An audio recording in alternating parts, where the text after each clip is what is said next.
យបោសាឲ្យលើជីវ៉ាអូនបានមករូបបងកំឡំទាំងរងយំស្ដាយឲ្យរូបស្រី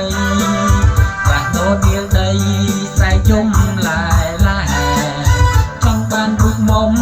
ដូចរូបឲ្យបងដែរតែគ្មានផ្លូវទេព្រោះមុំបានមកបងប្រាស់ទៀតខំបន់ឲ្យមុំនាងលែងប្តីតែស្រង់ពិសី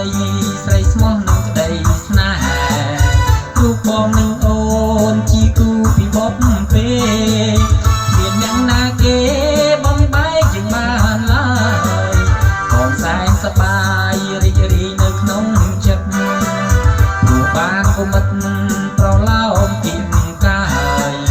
សញ្ញាបត្រថ្មីបងយកឲ្យបានហើយជាចំណៀងចុងក្រោយគឺបានមករូបបង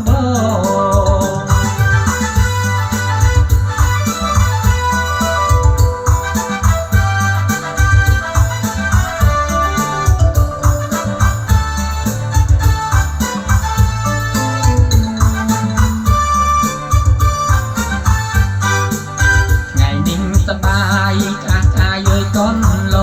ងរូបបាននោះល្អជាគូវាសនាដែលបងធ្លាប់ចាំខួបប្រាំងអីបោសាឥឡូវជីវ៉ាអូនបានមករូបបងកំឡុងទាំងវ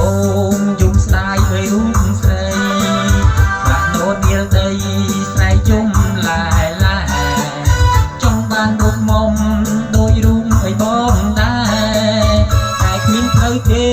ព្រោះមុំបានមកបងប្រាទៀតខំបន់ឲ្យមុំនាងលែងប្តីតែស្រង់ពិសី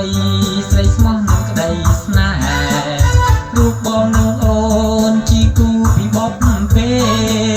មានយ៉ាងណាគេបងបែកយ៉ាងបានឡើយបងសែនសប្បាយរីករាយនៅក្នុងចិត្តព្រោះបានគុំិត